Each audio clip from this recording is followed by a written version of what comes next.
সকলকে আমার অন্তরের অন্তরস্থল থেকে সালাম ও মুবারকবাদ। আসসালামু আলাইকুম।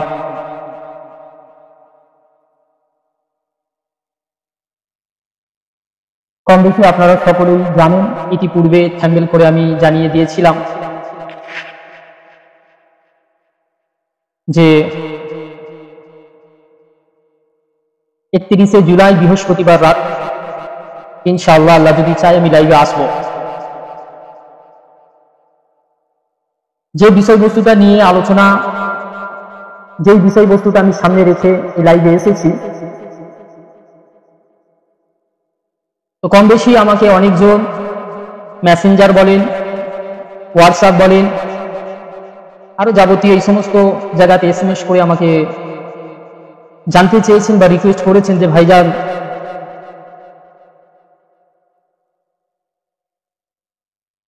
আমাদের গ্রামে গ্রামে যে রেশন বলেন, কন্ট্রোল বলেন, সেইখানে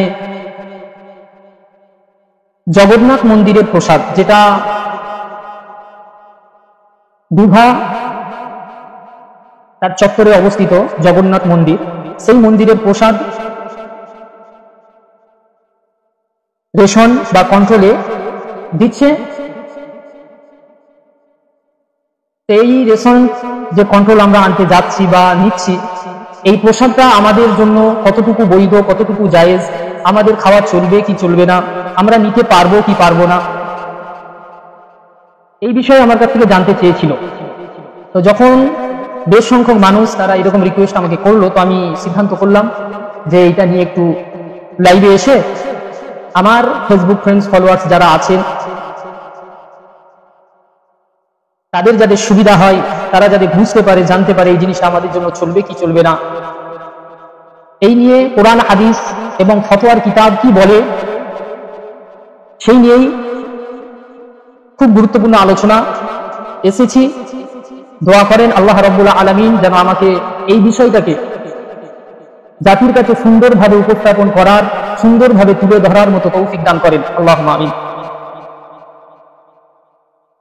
আমি যদি আপনাদেরকে বলি, যেই জিনিসটা কন্ট্রোল বলেন বা রেশন বলেন যেখান থেকে আমাদেরকে দেয়া হচ্ছে, এটা কিন্তু সংবিধান বিরোধী কাজ। সংবিধান এটা অ্যাকসেপ্ট করে না, সাপোর্ট করে না। তারপরেও আমাদেরকে নিতে হচ্ছে। কিছু কিছু মানুষ আছেন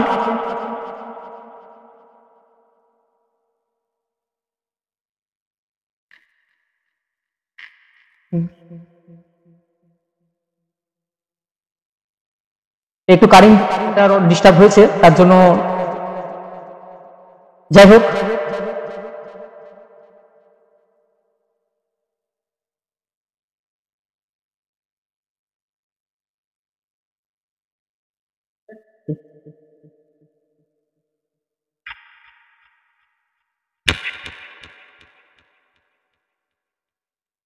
কারেন্টের একটু সমস্যা হয়েছে।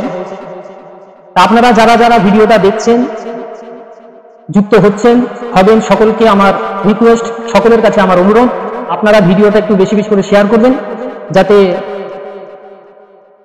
উম্মতে মুহাম্মাদির কাছে এই মেসেজটা বা এই ভিডিওটা পৌঁছায় এবং তারা এই জিনিসটা থেকে যেন সতর্ক এবং সাবধান থাকে।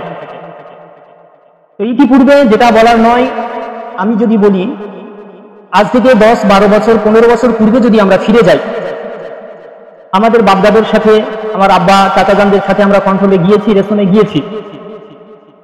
সেই রেশনে যে সমস্ত জিনিসপত্রগুলো দিত আমরা দেখেছি, সেখানে তেল দেয়া হতো, সাবান দেয়া হতো, ছোলা দেয়া হতো, চিনি ইত্যাদি ইত্যাদি আরো এই সমস্ত ধরনের জিনিস আমাদেরকে দেয়া হতো, আমরা দেখেছি।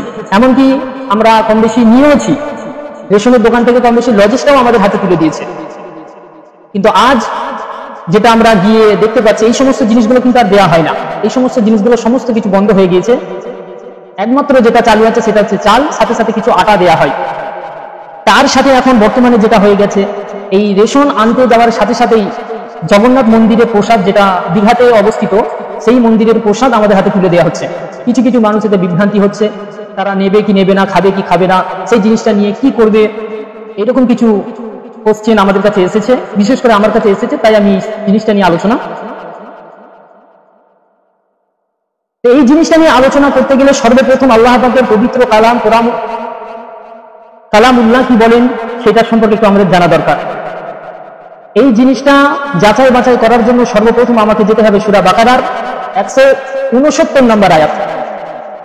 সূরা বাকারার 169 নম্বর আয়াতুল কারিমায় আল্লাহ তাআলা বলেছেন, ইয়া আইয়ুহান নাস কুলু মিম্মা ফিল আরদি হালালান তাইয়্যিবা। সূরা বাকারার 169 নম্বর আয়াতুল কারিমায় আল্লাহ তাআলা বলছেন, ইয়া আইয়ুহান নাস, হে মানব জাতি, মনুষ্য জাতি, মানব মণ্ডলী, কুলু তোমরা খাও, মিম্মা ফিল আরদি এই জমিনে এই পৃথিবীতে তোমরা খাও। কি খাবে? হালালান তাইয়্যিবা, পবিত্র খাবার। এখানে আল্লাহ পাক মেসেজ দিয়েছেন মনুষ্য জাতিকে, ইয়া আইয়ুহান নাস। এখানে মানুষকে উদ্দেশ্য করে লক্ষ্য করে আমার আল্লাহ পাক বলেছেন।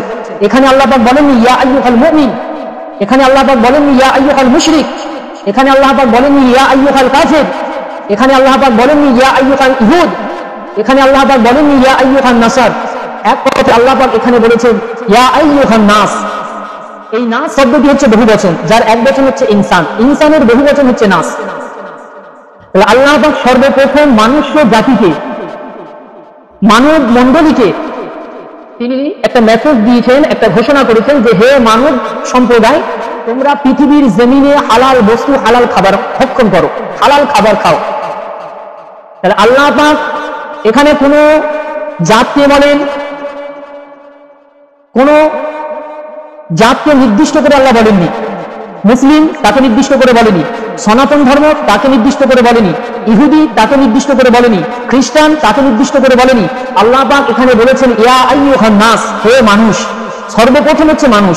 মানুষ আশরাফুল মখলুকাতের ভিতরে একটা মখলুকাত, যেটাকে শ্রেষ্ঠ বানানো হয়েছে। আল্লাহ পাক তাকেই বলছেন যে তোমরা পৃথিবীর জমিনে হালাল বস্তু, হালাল খাবার তোমরা ভক্ষণ করো, খাও। সর্বপ্রথম স্টেজ হচ্ছে মানুষ। এই মানুষ আমিও ছিলাম, সনাতন ধর্মের মানুষ সেও ছিল, ইহুদি সেও ছিল, খ্রিস্টান সেও ছিল, সকলে মানুষ। তার বাপদাদা পূর্বপুরুষ যে ধর্মের অনুসারী ছিল, যেমন আমি মুসলিম, আমার পূর্বপুরুষ আমার বাপদাদা কিন্তু মুসলিম ধর্মের মানুষ ছিল। তাই আমি ভূমিষ্ঠ হওয়ার পর থেকে আমার পিতামাতা আমাকে আস্তে আস্তে আস্তে আস্তে আস্তে আস্তে আস্তে মুসলিম ধর্মের অনুসারী করে তুলেছেন। অর্থাৎ আমি একটা জাত, মানুষ থেকে জাত বেরোচ্ছে, আমি হলাম মুসলিম। আমার সনাতন ধর্মের মানুষ, সে সনাতন ধর্মে জন্মগ্রহণ করে আস্তে আস্তে আস্তে আস্তে যখন বড় হচ্ছে, তার পিতামাতা যেই ধর্মের অনুসারী, সে আস্তে আস্তে সেই ধর্মের অনুসারী হতে শুরু করেছে। ঠিক এইরকম যত জাত আছে, মানুষ থেকে জাত বেরোচ্ছে। আমি মুসলিম, সে সনাতন, ও ইহুদি, ও নাসারা, এগুলো একটা জাত। তাহলে প্রথম ছিল মানুষ, এই মানুষ থেকে জাত হয়েছি আমি মুসলিম। এই আমি যে মুসলিম, এই মুসলিম হয়ে প্রথমে আমার একটা মেসেজ আছে, ইয়া আইয়ুহান নাস। আল্লাহ পাক আমাকে হালাল খাবার খেতে বলেছেন পৃথিবীর জমিনে। আবার এই নাস থেকে, মানুষ থেকে আমি যখন একটা জাতি পরিণত হয়েছি, আমি যখন ইমানে মুজমাল আমানতু বিল্লাহি ওয়া মালাইকাতিহি ওয়া কুতুবিহি ওয়া রাসূলিহি ওয়াল ইয়াউমিল আখিরি ওয়াল কদরি খাইরিহি ওয়া শাররিহি মিনাল্লাহি তাআলা ওয়াল বা'দি বা'দাল মাউত, যখনই আমি এইগুলোর সাক্ষী দিয়েছি, আমি মুমিন, আমি মুসলিম। আমি যে মুসলিম, আমি একটা জাত। আমি আল্লাহকে এক বলে বিশ্বাস করেছি, রাসূলকে আল্লাহর প্রেরিত পয়গম্বর বলে বিশ্বাস করেছি, আমি মুসলিম। সনাতন ধর্ম সে একটা জাত, ইহুদি সে একটা জাত, খ্রিস্টান সে একটা জাত। তাহলে আমি মুসলিম, আমারও একটা প্রথম মেসেজ আছে, হালাল খাবার ভক্ষণ করো। তারপরে আমি যে মুসলিম, এর পরের মেসেজটা কি? এর পরের মেসেজ যদি আমি আপনাকে বলতে চাই, তাহলে আমি আপনাকে নিয়ে যাব সূরা কাহাফের 19 নম্বর আয়াত। সূরা কাহাফের 19 নম্বর আয়াতুল কারিমায় আল্লাহ তাআলা ওইখানে একটা ঘটনা নিয়ে এসেছেন, যেই ঘটনাটা কম বেশি আমরা সকলেই জানি। বাদশাহ দাকিয়ানুস, এই বাদশাহ দাকিয়ানুস ছিল মূর্তি পূজারক, আগুনের পূজা করত, দেবদেবীর পূজা করত। তার শাসন আমলে 7 জন যুবক তারা ছিল, তারা যাকে যিশু খ্রিস্ট বলতো, কিন্তু আমরা তাকে বলি নবী ঈসা আলাইহিস সালাম। ঈসা আলাইহিস সালামের অনুসারী ছিলেন। যখন বাদশাহ দাকিয়ানুস তাদেরকে জোরপূর্বক তার ধর্মে আসার জন্য চাপ দিতে লাগলেন, তখন এই 7 জন যুবক তাদের এরিয়া ছেড়ে, তাদের গ্রাম ছেড়ে আল্লাহ পাকের দ্বীন প্রতিষ্ঠিত করার জন্য, আল্লাহ পাকের দ্বীনকে আগিয়ে ধরার জন্য তারা ওই গ্রাম ছেড়ে তারা এক গুহার দিকে রওনা দিয়েছিলেন। 7 জন যুবক এখানে কিতাবের কোরআন পাকের ভিতরে এসেছে, কেউ কেউ বলেছে কোরআন পাকের ভিতরে এসেছেন তাফসীরবিদরা বলছেন ওখানে 6 জন যুবক ছিল, কিতমির নামক যে কুকুর তাকে নিয়ে 7 জন। আবার কিছুজন বলছেন আল্লাহর কোরআন বলছে 7 জন ছিল, ওই কুকুরটাকে নিয়ে 8 জন। আমি ওইদিকে যাচ্ছি না, ওই সংখ্যাটা আমার নয়। বাদশাহ দাকিয়ানুসের জুলুম থেকে বাঁচার জন্য যখন তারা ওই পাহাড়ে গিয়ে আশ্রয় নিয়েছিল, তখন তারা বেশ ক্লান্ত হয়ে গেছিলেন। ক্লান্ত হয়ে তারা ওই গুহার ভিতরে আশ্রয় নিতে শুরু করলেন। ক্লান্ত শরীর নিয়ে আল্লাহ রাব্বুল আলামিন যখন তাদেরকে ওই গুহার ভিতরে ঘুম পাড়িয়ে দিলেন, এক ঘুমে 309 বছর আল্লাহ অতিক্রম করিয়ে দিলেন। যখন তাদের ঘুম সমাপ্ত হলে, তারা যখন ঘুম থেকে উঠলো, তারা একে অপরকে বলা বলি করলো আমরা কতক্ষণ ঘুমিয়েছি। কে বললো অর্ধদিন, কে বলছে একদিন, এরকম বিভিন্ন একে অপরকে তারা বলা বলি করছেন। কিন্তু তাদের ওই সীমিত ঘুমটাকে আমার আল্লাহ পাক 309 বছর অতিক্রম করিয়ে দিলেন। যখন তারা ঘুম থেকে উঠে তারা প্রচন্ড ক্ষুধায় জর্জরিত হয়ে গেলেন, প্রচন্ড ক্ষুধার্ত হলেন। এই ক্ষুধার্ত মেটানোর জন্য তাদের ভিতর থেকে বলা বলি করলো যে একটা দিরহাম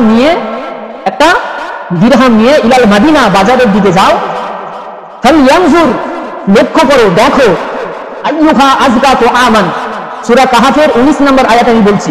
ফালইয়ানজুর, অতঃপর তুমি লক্ষ্য করবে, দেখবে, আইয়ুহা আযকা তুআমান,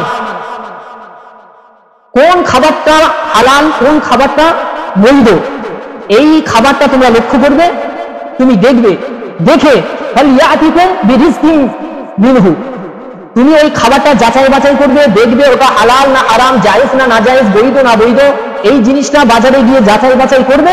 করার পরে ফালইয়াতিকুম, আমাদের জন্য নিয়ে আসবে, বিরিজকিন মিনহু, তার থেকে কিছু পবিত্র খাবার আমাদের জন্য নিয়ে আসবে। তাহলে তারা 7 জন যুবক ছিল মুসলিম। আমি প্রথমেই বলেছি আমার পিতামাতা যে ধর্মের অনুসারী ছিল, আমি আস্তে আস্তে আস্তে আস্তে সেই ধর্মের অনুসারী হয়েছি, মানে আমি মুসলিম। তাহলে আমার মুসলিম ওই 7 জন যুবক ছিল মুসলিম। তারা আল্লাহকে বিশ্বাস করত, কিয়ামতকে বিশ্বাস করত। যখন তারা ক্ষুধায় কাতর হয়ে গেলেন, তাদের ভিতর থেকে একজন বাজারে গেলেন, গিয়ে তাকে বলা হলো যে বাজারে গিয়ে তুমি লক্ষ্য করবে, ফালইয়ানজুর আইয়ুহা আযকা তুআমান, কোন খাবারটা হালাল, কোন খাবারটা বৈধ, কোন খাবারটা জায়েজ, যেটা হালাল এবং বৈধ তুমি জানতে পারবে। ফালইয়াতিকুম বিরিজকিন মিনহু, তার থেকে কিছু খাবার আমাদের জন্য নিয়ে আসবে। তাহলে মুসলমানদের দুটো মেসেজ।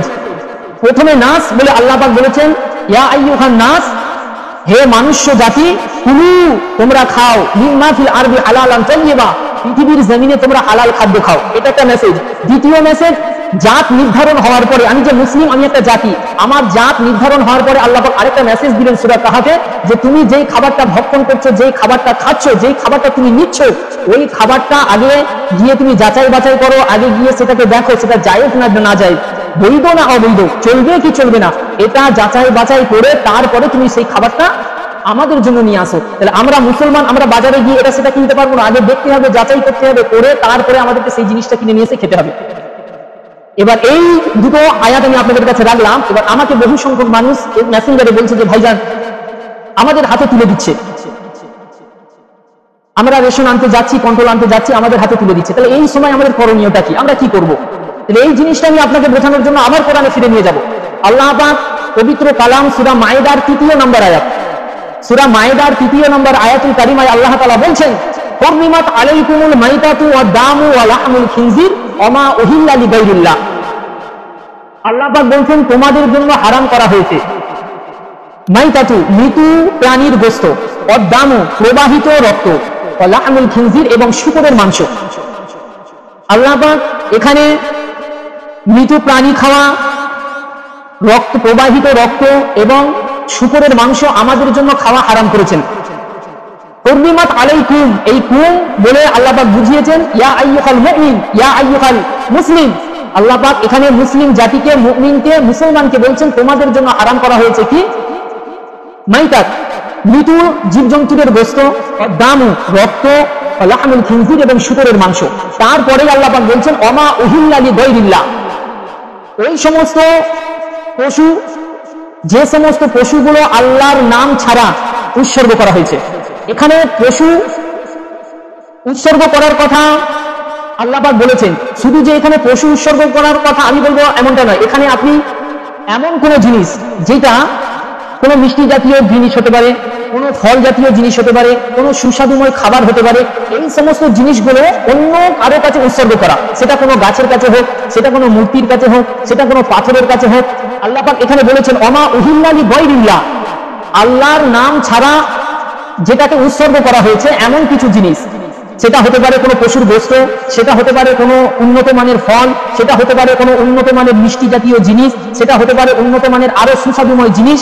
এই সমস্ত জিনিসগুলো যদি অন্য কোনো জায়গায় উৎসর্গ করা হয় যেখানে আল্লাহর নাম নেওয়া হয়নি, অর্থাৎ দেখা যাচ্ছে কোনো পাথরের কাছে উৎসর্গ করা হয়েছে, কোনো মূর্তির কাছে উৎসর্গ করা হয়েছে, কোনো গাছের কাছে উৎসর্গ করা হয়েছে, এই সমস্ত জিনিসগুলো যখন তাদের কাজ সমাপ্ত হয়ে যায়, ওই জিনিসগুলোকে নিয়ে এসে কল্যাণের জন্য জনসমক্ষে বিতরণ করছে, কল্যাণের জন্য জনসমক্ষে দিচ্ছে। এই জিনিসটা মুসলমানদের খাওয়া চলবে না, এই জিনিসটা মুসলমানদের জন্য হারাম। কেননা এইটা আল্লাহর নাম ব্যতীত, আল্লাহর নাম ছাড়া অন্য কোনো কিছুর কাছে উৎসর্গ করা হয়েছে। ধরেন কোনো মূর্তির কাছে কোনো খাঞ্চা ভর্তি করে ফল উৎসর্গ করা হয়েছে, কোনো গাছের কাছে খাঞ্চা ভর্তি করে মিষ্টি উৎসর্গ করা হয়েছে। তাদের কার্যকলাপ যখন শেষ হয়ে যায়, ওই ফল এবং মিষ্টি যদি নিয়ে এসে জাতির কল্যাণের জন্য যদি জনসমক্ষে বিলি করে, জনসমক্ষে যদি দেয়, তাহলে এই জিনিসটা খাওয়া মুসলমানদের জন্য হারাম, মুসলমানদের জন্য চলবে না। কেননা ওমা উহিল্লা লিগাইরিল্লাহ, আল্লাহর নাম ব্যতীত, আল্লাহর নাম ছাড়া অন্য কোনো কারো কাছে উৎসর্গ করা হয়েছে।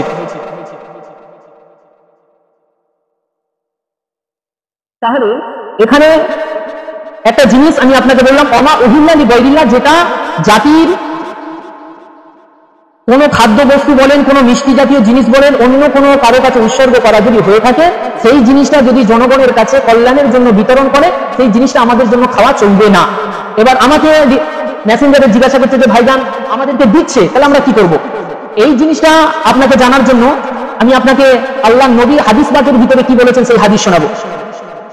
আন আলী বিন রাদিয়াল্লাহু তাআলা আন قال, হযরত আলী রাদিয়াল্লাহু তাআলা আনহু থেকে একটা হাদিস বর্ণিত আছেন। হযরত আলী রাদিয়াল্লাহু তাআলা আনহু বলছেন আহাদা কিসরা লিন নবী সাল্লাল্লাহু আলাইহি ওয়াসাল্লাম ফাকাবিলা মিনহু ওয়া আহাদা কাইসার লিন নবী সাল্লাল্লাহু আলাইহি ওয়াসাল্লাম ফাকাবিলা মিনহু ওয়া আহাদাত লাহুল মুলুক ফাকাবিলা মিনহু। এই হাদিসটা মুসনাদ ইমাম আহমদ, সেই তার ভিতরে আপনি পাবেন, মুসনাদ ইমাম আহমদ, তার ভিতরে এই হাদিসটা এসেছেন। হযরত আলী রাদিয়াল্লাহু তাআলা আনহু বলছেন রোম এবং পারস্য, কাইসার কিসরার সম্রাট, রোম পারস্যের যে বড় বড় সম্রাট আল্লাহ নবীর কাছে হাদিয়া পাঠাতেন, তৌফা পাঠাতেন, উপহার পাঠাতেন। আল্লাহ নবী ফাকাবিলা মিনহু, তাদের হাদিয়া পাঠানো, তাদের তৌফা পাঠানো, তাদের এই সমস্ত জিনিস পাঠানো আল্লাহ নবী গ্রহণ করতেন, আল্লাহ নবী নিতেন। শুধু কাইসার এবং কিসরার, রোম পারস্যের সম্রাট তৌফা পাঠালেই যে আল্লাহ নবী গ্রহণ করতেন এমনটা নয়। ওই হাদিসের শেষ অংশে বলছেন যে হযরত আলী রাদিয়াল্লাহু তাআলা আনহু বলছেন যে ওয়াদাত লাহুল মুলুক ফাকাবিলা মিনহুম, শুধু রোম পারস্য নয়, যে সমস্ত ধর্ম থেকে আল্লাহ নবীর কাছে হাদিয়া পাঠানো হতো, তৌফা পাঠানো হতো, ফাকাবিলা মিনহুম, আল্লাহ নবী সকল তৌফাই গ্রহণ করতেন। তাহলে এই হাদিসের উপর যদি আপনি আমল করতে চান, আমি তাদেরকে বলবো যে আপনি রেশনের দোকানে কন্ট্রোলে যাবেন, যাবার পরে আপনি যে যারা ওই দায়িত্বে আছে, সেই দায়িত্বে যারা ওইখানে আছে দিচ্ছে জিনিসটা, আপনি যাবেন, গিয়ে বলবেন যে এই জিনিসটা বাদে যা কিছু আছে আমাকে দেন, এই জিনিসটা বাদে যা কিছু আছে আমাকে দেন। যদি সে দিতে রাজি হয়ে যায় আলহামদুলিল্লাহ, তাতে আর কোনো সমস্যা নেই। কিছু কিছু মানুষ আছে তারা বেঁকে বসে যে না ওই জিনিসটা নিতেই হবে, নাহলে বাকি জিনিসগুলো তোমাকে দেওয়া হবে না। তাহলে আমি আপনাকে বলবো যে আপনি ওইখানে কথা বাড়াবেন না, যে ঠিক আছে আপনি আমাকে দেন, যত টাকা লাগবে আপনি দেন, ওই জিনিসটা আপনি নেবেন। নেওয়ার পরে ওই জিনিসটা কিন্তু আপনি অসম্মান করতে পারবেন না। কিছু কিছু মানুষ আছে তারা ওই জিনিসটা, অর্থাৎ ওই জগন্নাথ মন্দিরের প্রসাদটাই আমি বলছি, ওই জিনিসটা আপনি নিয়ে আসলেন, নিয়ে এসে কিছু কিছু মানুষ আছে তারা পায়ে মারাচ্ছে, কিছু কিছু মানুষ আছে তারা কুকুর বিল্লিকে খাওয়াচ্ছে, কিছু কিছু মানুষ আছে তারা ওই জিনিসটা বিরোধী করছে। না, ইসলাম এটা শেখায় না, ইসলাম এটা নয়। আপনি ওই জিনিসটা নেন, নিয়ে সম্মানের সাথে আপনি ওই সম্প্রদায়ের মানুষ, ওই সম্প্রদায়ের মানুষের হাতে আপনি তুলে দেন এবং নরম ভাষায় বলেন যে ভাই এই জিনিসটা আমাদের জন্য খাওয়া চলবে না, এটা তোমাদের প্রসাদ, তোমরা খাও, তার হাতে আপনি তুলে দেন। কিন্তু ওই জিনিসটা নিয়ে আপনি বেইজ্জতি করতে পারবেন না, অসম্মান করতে পারবেন না, এবং ওই প্রসাদ নামক জিনিসটা নিয়ে আপনি এইদিকে ছড়াছড়িও করতে পারবেন না। কেননা ওইটা আমাদের কাছে হারাম হতে পারে, কিন্তু ওদের কাছে ওটা একটা সম্মানীয় জিনিস। আমাদের কাছে যেমন সিন্নি, তাবারক, এই জিনিসটা যেমন সম্মানীয়, পড়ে গেলে যেমন আমরা খুব আফসোস করি, কিন্তু ওদের কাছে ওই জিনিসটা খুব ভক্তি তারা করে, কিন্তু তাদের কাছে যেই জিনিসটা ভক্তি আমাদের কাছে এসে সেই জিনিসটা অসম্মান হবে, এটা ইসলাম শেখায় না। আপনি এটা করতে পারবেন না। আপনি এই জিনিসটা নেবেন, নেয়ার পরে ভক্তির সাথে শ্রদ্ধার সাথে আপনি সেই সম্প্রদায়ের মানুষের কাছে গিয়ে আপনি সেই জিনিসটা তুলে দেবেন যে ভাই এটা তোমরা খাও, ব্যাস।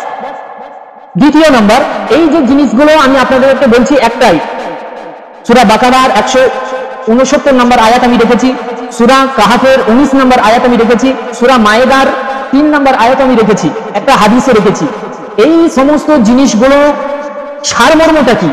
সমস্ত জিনিসের সারমর্মটা হলো একটাই, যেই সমস্ত খাদ্য দ্রব্যগুলো আল্লাহর নাম ব্যতীত অন্য কিছুর কাছে উৎসর্গ করা হয়, ওই সমস্ত জিনিসগুলো উম্মতে মুহাম্মাদি অর্থাৎ মুসলমানদের জন্য খাওয়া চলবে না, ওটা আমাদের কাছে হারাম।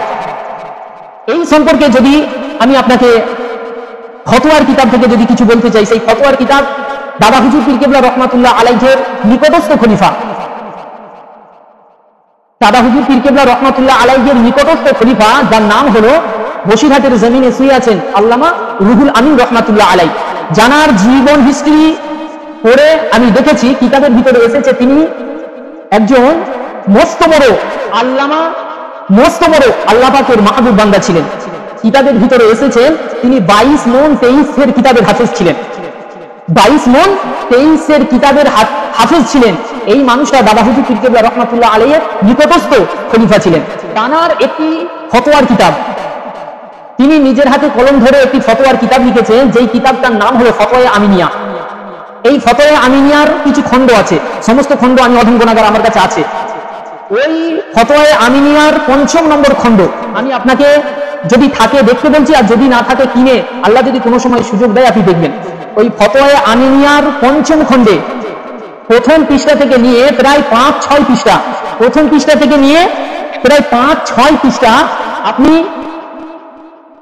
খুললে দেখতে পাবেন, যেখানে বসিরহাটের আল্লামা বড় মাওলানা আল্লামা রুহুল আমিন রহমাতুল্লাহ আলাই এই সনাতন ধর্মের মানুষ যদি তোমাকে কোনো হাদিয়া দেয়, তোমাকে কোনো খাদ্যবস্তু দেয়, তোমাকে কিছু আহার করার জন্য দেয়, তারা যদি ইনভাইট করে, দাওয়াত করে, তারা যদি বউ ভাতে তোমাকে নিয়ে যায়, সেই জায়গাতে গিয়ে তোমার করণীয়টা কি হবে, তোমার কাজটা কি হবে, তাদের দেওয়া জিনিসটা তুমি খেতে পারবে কিনা, তাদের দেওয়া জিনিসটা তুমি নিতে পারবে কিনা, সেটা তোমার জন্য চলবে কিনা। বসিরহাটের বড় মাওলানা আল্লামা রুহুল আমিন রহমাতুল্লাহ আলাই তিনি যে ফতোয়ার কিতাব লিখেছেন, ফতোয়া আমিনিয়ার 5ম খণ্ড আপনি খুলবেন, ওই 5ম খণ্ডে আপনি A to Z ওই জায়গায় আপনি সমস্ত কিছু পেয়ে যাবেন। আমি ওই ফতোয়া আমিনিয়ার 5ম খণ্ড পড়ে যেটা অনুধাবন করেছি, যে বসিরহাটের বড় মাওলানা আল্লামা রুহুল আমিন রহমাতুল্লাহ আলাইহি হুজুর বলছেন যে আমাদের হিন্দু সম্প্রদায়ের মানুষ, সনাতন ধর্মের মানুষ যারা দোকান চালায়, এনাদের একটা হাল খাতা হয়, বাংলা মাসে একটা হাল খাতা হয়। এই হাল খাতাটা যখন হয় তখন তারা কিছু মিষ্টি জাতীয় দ্রব্য জিনিস তাদের যে খরিদ্দার আছে তাদের হাতে তুলে দেয়। বসিরহাটের বড় মাওলানা আল্লামা রুহুল আমিন রহমাতুল্লাহ আলাই তিনি ওই ফতোয়া আমিনিয়ার 5ম খণ্ডের ওইখানে আপনি পাবেন, তিনি বলছেন ওই মিষ্টিটা খাওয়া মুসলমানদের জন্য চলবে না। তাহলে বসিরহাটের বড় মাওলানা আল্লামা রুহুল আমিন তিনি ওই 5ম খণ্ডের 5 থেকে 6 পৃষ্ঠা তিনি শুধু এই হিন্দু সম্প্রদায়ের মানুষ যদি তোমাকে দাওয়াত করে, ইনভাইট করে, তাদের জিনিসটা নেওয়া চলবে কি চলবে না, খাওয়া চলবে কি চলবে না, সেই জিনিসটা তিনি ওইখানে তুলে ধরেছেন। আপনি এই কিতাবটা কিনবেন, ওইখানে কিনলে আপনি A to Z প্রশ্ন উত্তর হিসেবে আপনি পেয়ে যাবেন। ওইখানে আপনি সুন্দরভাবে এই জিনিসগুলো গুছিয়ে এত সুন্দরভাবে দিয়েছেন, আপনি ওইখানে পেয়ে যাবেন। দ্বিতীয় নাম্বার, দাদা হুজুর পীর কেবলা রহমাতুল্লাহ আলাই 52টা জেলার পীর। কিছু অন্ধভক্ত আছে যে তারা বলে উত্তর 24 পরগনা, দক্ষিণ 24 পরগনা, হাওড়া, হুগলি ছাড়া আর কোথাও তার প্রভাব নেই। এই অন্ধভক্তদের কথা আমি বলছি না, ওদের দিকে আমি যাচ্ছিও না। দাদা হুজুর পীর কেবলা রহমাতুল্লাহ আলাই তিনি 52টা জেলার পীর। তিনি দেখলেন যে আমার বহু সংখ্যক মুরিদ মুতাকিদ আছে, এমন একটা জামানা আসবে, এমন একটা যুগ আসবে যে তাদেরকে ফিতনায় জড়িয়ে ফেলার আশঙ্কা হয়ে উঠবে। দাদা হুজুর পীর কেবলা রহমাতুল্লাহ আলাই তিনি তানার ভক্ত মুরিদ মুতাকিন খলিফাদেরকে সঠিক দিশা, সঠিক রাস্তা দেখানোর জন্য 1937 সালে তিনি নিজের হাতে কলম ধরে দাদা হুজুর পীর কেবলা রহমাতুল্লাহ আলাই তিনি 57টা ওসিয়তনামা লিখে গেছেন। 57টা ওসিয়তনামা তিনি উম্মতের কাছে, তানার ভক্ত মুরিদের কাছে দিয়ে গেছেন, যে যাতে তারা এই সমস্ত ফিতনার ভিতরে জড়িয়ে না যায়, এই সমস্ত জিনিসগুলো থেকে যাতে পরহেজ করে। তো দাদা হুজুর পীর কেবলা রহমাতুল্লাহ আলাই তিনি 1937 সালে নিজের হাতে কলম ধরে ওই 57টা ওসিয়াতনামা লেখার পূর্বে ওসিয়াতনামার প্রথম পৃষ্ঠাতেই তিনি একটা ছোট্ট হাদিস নিয়ে এসেছেন। ওই হাদিসটা হলো আদ-দালু আলাল খায়রি কাফাইলিহি, আদ-দালু আলাল খায়রি কাফাইলিহি। দাদা হুজুর পীর কেবলা রহমাতুল্লাহ আলাইহি তিনি বলছেন, যিনি নেক কাজের পথ দেখিয়ে দেন, যিনি নেক কাজের পথ দেখিয়ে দেন, ওই মানুষটা, যে মানুষটা নেক কাজ করছে, নেক কাজ করেছে, যতটা সওয়াবের অধিকারী হলো, যিনি দেখিয়ে দিয়েছেন তিনি ঠিক ততটাই সওয়াবের অধিকারী। এই হাদিসটা দাদা হুজুর পীর কেবলা রহমাতুল্লাহ আলাইহি তিনি 57টা ওসিয়াতনামার যে কিতাবটা লিখেছেন, ওই কিতাবের শুরুতেই তিনি একটা ছোট হাদিস তিনি নিয়ে এসেছেন। আলহামদুলিল্লাহ, আল্লাহ পাকের শুকরিয়া মেহেরবানি করে বলছি, কখন নয়, ওই 57টা ওসিয়াতনামায় আল্লাহ পাক আমার এই জিহনে লোড করে দিয়েছেন। ওই 57টা ওসিয়াতনামায় আল্লাহ পাক আমাকে মুখস্থ করিয়েছেন। দাদা হুজুর পীর কেবলা রহমাতুল্লাহ আলাইহির সিলসিলার একজন খাদেম। যতটুকু কাজ করি বা করছি বা করব, আগে সর্বপ্রথম দাদা হুজুর পীর কেবলা রহমাতুল্লাহ আলাইহির ওসিয়াতনামাটাকে সামনে রাখি, সেই ওসিয়াতনামাটাকে খুলে দেখি, যদি ওই কাজটা ওসিয়াতনামায় গ্রহণযোগ্য হয়, ওসিয়াতনামায় যদি সেখানে জায়গা পেয়ে থাকে, সেই কাজটা আগলে ধরি। যদি ওসিয়াতনামার বিরোধী হয়, সেই কাজটার দিকে আমি পা বাড়াই না। এই ওসিয়াতনামার 57টা ওসিয়াতনামা যে তিনি আমাদের কাছে দিয়ে গেছেন, আমি আপনাকে দেখতে বলবো 11 নম্বর ওসিয়াতনামা। দাদা হুজুর পীর কেবলা রহমাতুল্লাহ আলাইহি তিনি 11 নম্বর ওসিয়াতনামায় সনাতন ধর্মের দেওয়া জিনিস, হিন্দু সম্প্রদায়ের দেওয়া জিনিস মুসলমানদের জন্য কতটা করণীয়, মুসলমানদের জন্য কতটা গ্রহণীয়, দাদা হুজুর পীর কেবলা রহমাতুল্লাহ আলাইহি ওসিয়াতনামার ভিতরে তিনি বলে গিয়েছেন। একটা নাম্বার হচ্ছে 11, আর একটা নাম্বার হচ্ছে 52। এই দুটো ওসিয়াতনামা 11 এবং 52 নম্বর ওসিয়াতনামা যদি থাকে আপনারা খুলে দেখবেন, আর যদি না থাকে আপনারা ওসিয়াতনামা কিনবেন, কিনে 11 এবং 52 নম্বর ওসিয়াতনামাটা আপনারা খুলে দেখবেন। ওই ওসিয়াতনামার ভিতরে দাদা হুজুর পীর কেবলা রহমাতুল্লাহ আলাইহি তিনি নিজে বলছেন, হিন্দু পূজা পার্বণে, মেলার স্থানে, গান বাজনার স্থানে সাহায্য করিবে না এবং সেখানে যাবে না। হিন্দুদের পূজা পার্বণে, মেলার স্থানে, গান বাজনার স্থানে সাহায্য করবে না এবং সেখানে যাবে না। পূজায় তাদের পুজোকে কেন্দ্র করে পাঠা, কলা, ইক্ষু, দুধ ইত্যাদি বিক্রয় করিবে না, ভেট দিবে না। এই ভেট মানে হচ্ছে উপঢৌকন। দাদা হুজুর পীর কেবলা রহমাতুল্লাহ আলাইহি ওসিয়াতনামার ভিতরে বলছেন যে হিন্দুদের পূজা পার্বণে উপঢৌকন, অর্থাৎ বিশেষ করে এগুলো দেখা যায় রাস্তাঘাটে আমরা যখন যাই চাঁদা কালেকশন করে, এইটা দেওয়ার জন্য তিনি নিষেধ করছেন যে ভেট দিবে না, উপঢৌকন দিবে না, দিলে গুনাহে কাবিরা হবে। দাদা হুজুর পীর কেবলা রহমাতুল্লাহ আলাইহি স্বয়ং তিনি নিজে বলছেন যে হিন্দুদের পূজা পার্বণে, জ্ঞান বাজনার স্থানে, মেলার স্থানে যাবে না এবং সাহায্য করবে না। তাদের পুজোকে বা এই সমস্ত সনাতন ধর্মের জিনিসকে কেন্দ্র করে তোমরা ভেট দিবে না, উপঢৌকন দিবে না, দিলে গুনাহে কাবিরা হবে। 11 নম্বর ওসিয়াতনামা। এরপরে দাদা হুজুর পীর কেবলা রহমাতুল্লাহ আলাইহি তিনি 52 নম্বর ওসিয়াতনামায় এটা পুরো ক্লিয়ার করে দিয়েছেন যে এই হিন্দুদের দেওয়া জিনিস, কোনো মিষ্টি বলেন, কোনো খাদ্যদ্রব্য জিনিস বলেন, আরো যাবতীয় এই সমস্ত জিনিস আমার ভক্ত মুরিদদের নেওয়া চলবে কি চলবে না সেই সম্পর্কে তিনি বলেছেন। দাদা হুজুর পীর কেবলা রহমাতুল্লাহ আলাইহি তিনি বলছেন, বাজারের ভেজাল ঘি, দই, মিষ্টি, সাদা চিনি হইতে পরহেজ করিবেন। বাজারের ভেজাল ঘি, দই, মিষ্টি, সাদা চিনি হইতে পরহেজ করিবেন। ওই সকল মর্ম যতদূর অবগত আমি আছি, অর্থাৎ ওই সমস্ত দ্রব্যগুলি সম্পর্কে যতদূর আমি জানি, এই জিনিসটা আমার ভক্ত মুরিদদেরকে জানিয়ে দেওয়ার জন্য আমি মনে করি। তিনি বলছেন, অমুসলিমদের হাতে মিষ্টি, অমুসলিমদের হাতে তৈরি করা মিষ্টিটাও খাওয়া ভালো না। ভালো করে বুঝবেন, অমুসলিমদের হাতে তৈরি করা মিষ্টি খাওয়াও ভালো না। এই কেন ভালো না, কিসের জন্য ভালো না? দাদা হুজুর পীর কেবলা রহমাতুল্লাহ আলাইহি ওসিয়াতনামার ভিতরে বলছেন, কেননা তাদের কাছে যেটা হালাল, তাদের কাছে যেটা হালাল আমাদের কাছে সেটা হারাম। তারা যেটাকে বৈধ মনে করে আমরা সেটাকে অবৈধ মনে করি। যেমন গোবর, প্রসাব, চোনা, এই সমস্ত জিনিসগুলো তাদের কাছে হালাল, কিন্তু এই সমস্ত জিনিসগুলো আমাদের কাছে হারাম। তাই তাদের হাতে তৈরি করা মিষ্টি, এই ধরনের দ্রব্য জিনিস মুসলমানদের জন্য খাওয়া চলবে না, মুসলমানদের জন্য খাওয়া নাজায়েজ, হারাম। এই দুটো ওসিয়াতনামা 11 এবং 52 নম্বর ওসিয়াতনামায় যে জিনিসটা দাদা হুজুর পীর কেবলা রহমাতুল্লাহ আলাইহি বোঝাতে চেয়েছেন যে অমুসলমানদের হাতে কোনো যদি মিষ্টি বা কোনো আরো এই ধরনের জিনিস তোমার কাছে আসে, তাহলে তাদের কাছে কিছু কিছু জিনিস হালাল আছে। যেমন এখানে তিনি লিখেছেন গোবর, চোনা, প্রসাব, এই জিনিসটা তাদের কাছে চলে, তাদের কাছে হালাল, কিন্তু এই জিনিসটা উম্মতে মুহাম্মাদি অর্থাৎ দাদা হুজুর পীর কেবলা রহমাতুল্লাহ আলাইহি বলছেন আমার ভক্ত মুরিদ অর্থাৎ মুসলিমদের জন্য হারাম। তারা যেটাকে বৈধ মনে করে আমরা সেটা অবৈধ মনে করি, তারা যেটা জায়েজ মনে করে আমরা সেটা নাজায়েজ মনে করি, তারা যেটা হারাম মনে করে আমরা সেটা, তারা যেটা হালাল মনে করে আমরা সেটা হারাম মনে করি। তাহলে এক কথা এখানে বোঝা যাচ্ছে অমুসলিমদের হাতে তৈরি করা মিষ্টি জাতীয় জিনিস এখান থেকে কোনো প্রমাণ হলো যে খাওয়াটা চলবে না, খাওয়াটা চলবে না। দ্বিতীয় নাম্বার, সর্বশেষ যে জিনিসটা আমি আপনাকে একটা মেসেজ দেব, সর্বশেষ আপনি যদি মুসলিমদের ইতিহাস ঘেটে দেখেন, মুসলিমদের যে সমস্ত যুদ্ধগুলো হয়েছে ওই সমস্ত যুদ্ধ ইতিহাসগুলো যদি ঘেটে দেখেন, ওইখানে মুসলমানদের সৈনিকের জোর ছিল না, মুসলমানদের বল্লমের জোর ছিল না, মুসলমানদের তলোয়ারের জোর ছিল না, মুসলমানদের তীরের জোর ছিল না, মুসলমানদের ঢালের জোর ছিল না। যে সমস্ত যুদ্ধে মুসলমানরা জয়ী হয়েছেন ওই সমস্ত যুদ্ধগুলোকে যদি আপনি লক্ষ্য করেন দেখতে পাবেন মুসলমানরা সংখ্যায় কম, মুসলমানদের হাতে তলোয়ার নেই, ঢাল নেই, তীর নেই ইত্যাদি, এই সমস্ত জিনিসগুলো সংখ্যায় কম, কিন্তু তারপরেও মুসলমানরা জয়ী হয়েছিলেন, একমাত্র তাদের কাছে ছিল ইমানি শক্তি। তাহলে ইমানি শক্তি এমন একটা শক্তি যেই শক্তিকে কোটি কোটি কুফফার কুরাইশ কাফেরদেরকেও পরাজয় করতে পারে। ইমানি শক্তি এমন একটা শক্তি, এমন একটা পাওয়ার কোটি কোটি মুশরিকদেরকে নাস্তা নাবুদ করতে পারে, যেটা ইতিহাস ঘাটলে দেখা যায়। বদরের যুদ্ধে সাহাবা ছিল 313 জন, কোনো ঢাল ছিল না, কোনো তলোয়ার ছিল না, খেজুর গাছের ঢাল আল্লাহর নবী হাতে তুলে দিয়েছিলেন, সেটাই এমন ব্যবহার করেছিলেন দেখা যেত ওই খেজুর গাছের ঢালই একসময় তলোয়ারে পরিণত হয়ে গেছে।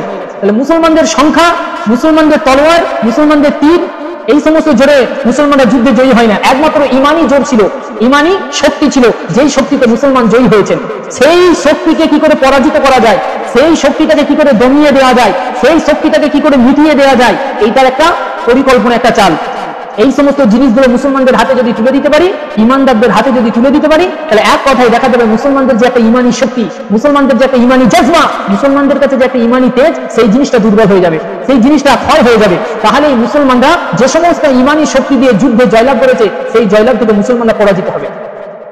এইখানে একটা ষড়যন্ত্র করে মুসলমানদের কি করে হাতে তুলে দেওয়া যায়, মুসলমানদের কাছে কি করে এই জিনিসটা উঠিয়ে দেওয়া যায়, সেই রকম একটা পরিকল্পনা, সেই রকম একটা সোর্স, রাস্তা বের করেছে।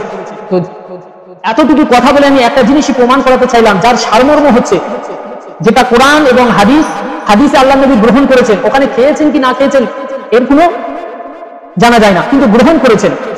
আপনি ওই জিনিসটা নেবেন, নেয়ার পরে আপনি ভক্তির সাথে, ভালোবাসার সাথে ওই জিনিসটা অন্য মানুষের হাতে তুলে দেবেন, ওই জিনিসটার অসম্মান আপনি করতে পারবেন না। তো সব কিছু মিলিয়ে যার সারমর্ম একটাই, জগন্নাথ মন্দিরের প্রসাদ মুসলমানদের জন্য খাওয়া চলবে না, চলবে না, চলবে না, এটা হচ্ছে মুসলমানদের জন্য হারাম। একজন কমেন্ট করেছে যে ইতিপূর্বে এটা জানিয়ে দেওয়া হয়েছে, ঘোষণা করে দেওয়া হয়েছে, আলহামদুলিল্লাহ, এটা আমি শুকরিয়া আদায় করি যে ইতিপূর্বে জানিয়ে দিয়েছে, সে তার মতো করে জানিয়েছে, আমি আব্দুল আজিম আমি আমার মতন করে জানালাম। উম্মতকে জানিয়ে দেওয়ার কাজটাই হচ্ছে উম্মতে মুহাম্মাদী, সে জানিয়েছে তার মতো, আমি জানাচ্ছি আমার মতো। তাহলে তুমি এখানে ওইরকম কমেন্ট করে মানে হয়তো রিপ্লাই তুমি পেয়ে গেছো, আমার ফ্রেন্ডশিপে যারা আছে তারা তোমাকে রিপ্লাই দিয়ে দিয়েছে, কিন্তু না, যে জানে সেই জানে বলতে পারে, সে দিয়েছে তার মতো, আমি দিলাম আমার মতো, যার যেটা ভালো লেগেছে সে সেটা নেবে, নিয়ে আমল করাটা হচ্ছে মূল কাজ। এই জিনিসটা জাতির কাছে পৌঁছে দেওয়া আমার দায়িত্ব ছিল, আমার কর্তব্য ছিল, তাই আমি পৌঁছে দিলাম। আপনারা যারা ভিডিওটা দেখছেন বেশি বেশি করে শেয়ার করবেন, যাতে এই বিভ্রান্তি থেকে, এই জিনিসটা থেকে মুসলমানরা সতর্ক থাকে, এই জিনিসটা থেকে যাতে মুসলমানরা বেঁচে থাকে। আসেন একটা গজল, শেষে একটা গজল গিয়ে আপনাদের থেকে বিদায় নেব। আমার আরেক রিকোয়েস্ট, আমি আবার রিকোয়েস্ট করছি, আমার অনেক ফলোয়ার্স ফ্রেন্ডস আছেন, সকলের কাছে আমার রিকোয়েস্ট, আপনারা ভিডিওটা শেয়ার করবেন যাতে মানুষের কাছে পৌঁছে যায়, দাদা হুজুর পীর কেবলা রহমাতুল্লাহ আলাইহির ভক্ত মুরিদের কাছে যাতে পৌঁছে যায়, এই নিয়ে যাতে তারা বিভ্রান্তি না হয় এবং তারা চিন্তিত না হয়, এই মেসেজটা আমি আপনাদের কাছে দিলাম, আপনারা এটা পৌঁছে দেবেন।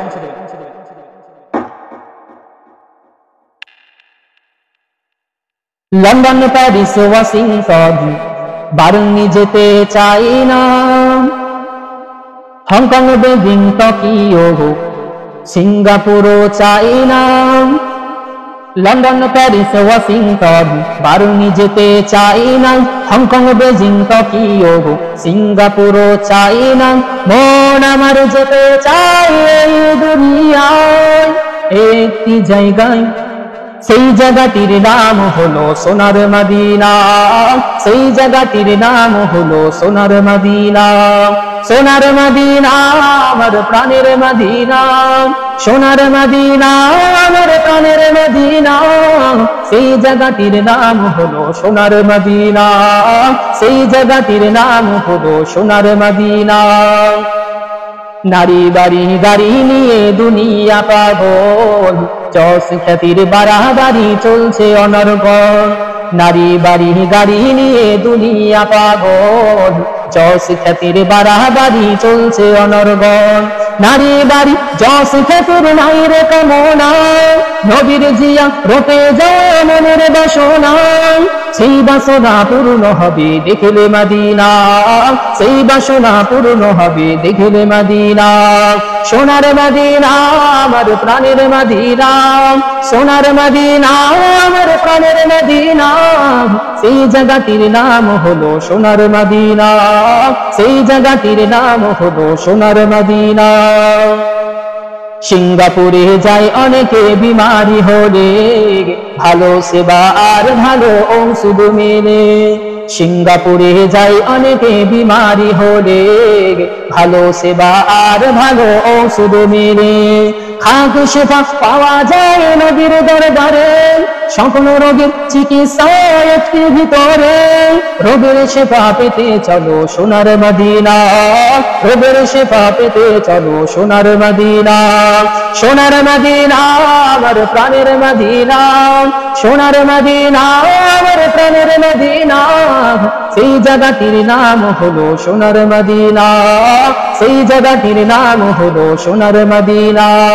লন্ডন প্যারিস ওয়াশিংটন বারুনি যেতে চাই না, হংকং বেজিং টোকিও সিঙ্গাপুরও চাই না।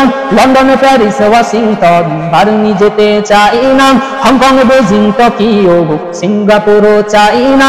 মন আমার যেতে চায় দুনিয়ায় একটি জায়গায়, সেই জায়গাটির নাম হলো সোনার মদিনা, সেই জায়গাটির নাম হলো সোনার মদিনা।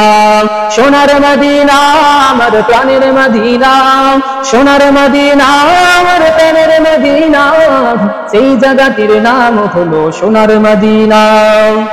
নামে এনে পরিবর্তন ফেলে মুখের দাড়ি, আমেরিকা যেতে মারে বিধি বাটারি। নামে এনে পরিবর্তন ফেলে মুখের দাড়ি, আমেরিকা যেতে মারে বিধি বাটারি। সেসব দেশে আছে নাকি টাকার খাজিনা, কিন্তু মদিনাতে মেলে পাপের মার্জনা। গুনাহ মাফ করাতে হলো চলো সোনার মদিনা, গুনাহ মাফ করাতে চলো সোনার মদিনা। সোনার মদিনা আমার প্রাণের মদিনা, সোনার মদিনা আমার প্রাণের মদিনা। সেই জায়গাটির নাম হলো সোনার মদিনা, সেই জায়গাটির নাম হলো সোনার মদিনা। ধরার বুকে মুরাদ যদি স্বর্গ দেখতে চাও, অতি সতর সোনার মদিনাতে চলে যাও। ধরার বুকে মুরাদ যদি স্বর্গ দেখতে চাও, অতি সতর সোনার মদিনাতে চলে যাও। দুনিয়াতে জান্নাত আছে হাদিস পড়ি, মা বাইনা বাইতি ওয়া মিনবারি।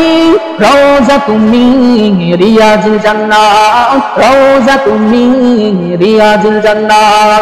সোনার মদিনা আমার প্রাণের মদিনা, সোনার মদিনা আমার প্রাণের মদিনা।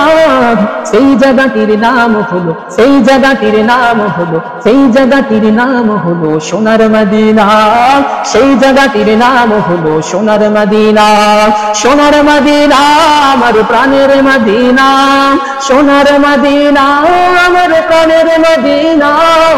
সেই জায়গাটির নাম হলো সোনার মদিনা, সেই জায়গাটির নাম হলো সোনার Medina. London Paris Washington Barani যেতে চাই না, হংকং বেজিং টোকিও সিঙ্গাপুরও চাই না। লন্ডন প্যারিস ওয়াশিংটন বারুনি যেতে চাই না, হংকং বেজিং টোকিও সিঙ্গাপুরও চাই না। মন আমার যেতে চাই এই দুনিয়ায় একটি জায়গায়, সেই জায়গাটির নাম হলো সোনার মদিনা, সেই জায়গাটির নাম হলো সোনার মদিনা। আসসালামু আলাইকুম। এখানেই আমার লাইভটা সমাপ্ত করলাম। সকলের কাছে রিকোয়েস্ট, বেশি বেশি করে শেয়ার করবেন। এতটুকু বলার ভিতরে পাওয়ার ভিতরে যদি কিছু ভুল ত্রুটি হয়, ছোট ভাই হিসাবে, ছোট ছেলে হিসাবে সকলের কাছে আমি ক্ষমা প্রার্থী। আমার জন্য খাস দোয়া করবেন। দাদা হুজুর পীর কেবলা রহমাতুল্লাহ আলাইহির নিজের হাতে প্রতিষ্ঠিত ফুরফুরা ফাতিহা খারেজিয়া মাদ্রাসায়, ওইখানে আমি ক্লাস 6ম পর্যন্ত পড়াশোনা করেছি। ওইখান থেকে ফারিগ হয়ে ফুরফুরা সিনিয়র টাইটেল মাদ্রাসা এইচএস পরীক্ষা দিয়ে ওইখানে ফারিগ হয়েছি। ওইখান থেকে বর্তমানে আল্লাহ রাব্বুল আলামিন আমাকে আলিয়া ইউনিভার্সিটিতে কামিল পড়াশোনা করাচ্ছেন। সকলেই আমার জন্য খাস দোয়া করবেন। এই পড়াশোনার সাথে সাথে আল্লাহ রাব্বুল ইজ্জাত, দাদা হুজুর পীর কেবলা, 5 হুজুর পীর কেবলা, আমার পিতামাতার খাস রুহানি দোয়ায় আল্লাহ আমাকে দ্বীন ইসলামের কাজটাও করিয়ে দিচ্ছেন, দ্বীন ইসলাম প্রচারটাও করাচ্ছেন। সকলেই আমার জন্য খাস দোয়া করবেন। সকলের কাছে আমি ফুরফুরা সিলসিলার একজন অকাট্য খাদেম হিসাবে আমি আপনাদের কাছে খাস দোয়া চাই। সকলে আমার জন্য দোয়া করবেন। আসসালামু আলাইকুম ওয়া রাহমাতুল্লাহি ওয়া বারাকাতুহু।